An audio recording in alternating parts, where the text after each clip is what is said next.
So Dowinx just sent me this gaming chair. So in this video, I want to do a quick assembly and give my first impressions of it. So here's everything that comes in the box. So the first thing to do is to assemble the base, and we're going to go ahead and grab this piece, face it downwards, and we're going to grab the 5 legs and insert it into each one of these holes. So starting with the first one, we're just going to hold it like this and then push it down until it locks into place, just like that. And then do that for all of the other sides as well too. And now we have to go ahead and use more force and just push it in like that. And then when we flip it upside down, we could give it a final push and everything should lock into place. And avoid putting your hands near these holes just so you don't accidentally pinch your skin. So now it's time to attach these casters to the bottom. So we can just go ahead and flip this upside down and then very carefully insert each of these one by one. And now the cylinder can go right on top, followed by the cover. So now we're going to screw in the tilt mechanism along with the armrests. But first, there's going to be a bunch of screws at the bottom that we just have to go ahead and loosen and take out. So now make sure to screw in the tilt mechanism correctly. So orient the front with the front, which is going to be this big section over here. Now it's time to install the armrest. And as far as orientation goes, it should be held like this. So the button should be at the thumb and this should be towards the outside.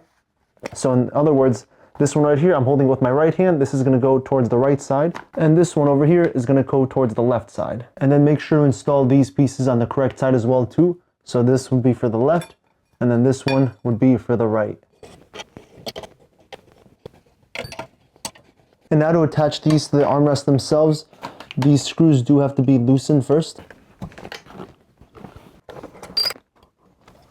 And now we can screw in the guide rails right over here. And so this seems to be moving fairly smoothly. So now we can go ahead and attach these rubber rings to the end. And now the footrest won't accidentally come off. All right, so now it's time to attach the seat to the base. So now it's time to add the reclining mechanism. So on the right side, we're gonna have this hefty one right over here. And on the left side, we're gonna have the other one. Just make sure to first unscrew these screws, just like this and like this. And now screw in the backrest over here. And now the plastic covers can be screwed in. And now the lumbar support and headrest can be installed here. So here's what the finished seat ends up looking like. And there's a bunch of different things to go over for this. So starting with the seating for it, it's gonna be pretty soft. It's not gonna be like memory foam soft, but it's gonna be very comfortable, especially when I do have the backrest, the lumbar support portion, and the headrest. It just makes it a lot more comfortable. I have more support for my back and also for my neck. Now, one thing I did notice about the neck pillow is because I'm a little bit taller, I do have to go ahead and slide the neck pillow up a little bit just so it hits the right spot. Now, as far as the armrest goes, there's gonna be a bunch of different customization. For starters, there's gonna be a button on the outside. When we go ahead and press it, we can move the rest down or up. Now, going towards the inside, we can slide the whole railing either back or forward. And then finally, there's gonna be one more button on the inside. We press it, and this will go ahead and move side to side.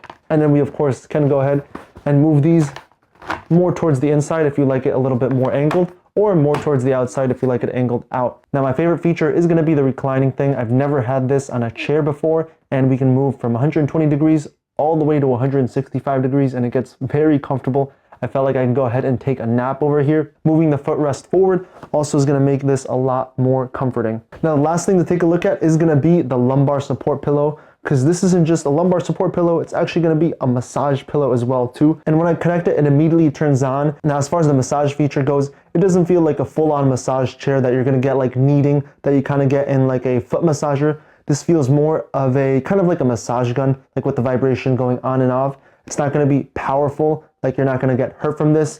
And as far as I can tell, you can't change the setting. There's only going to be one setting for it. And the only way to turn this off is with disconnecting it. So overall, I'm pretty happy with this gaming chair. It's gonna make sitting at the computer a lot more comfortable. And I'm actually gonna go ahead and give this to my brother because his old gaming chair is pretty beat up, so he needed a new one anyway. So I'm sure he's gonna be excited about this one. But yeah, that's a quick look at the Dowinx Gaming Chair.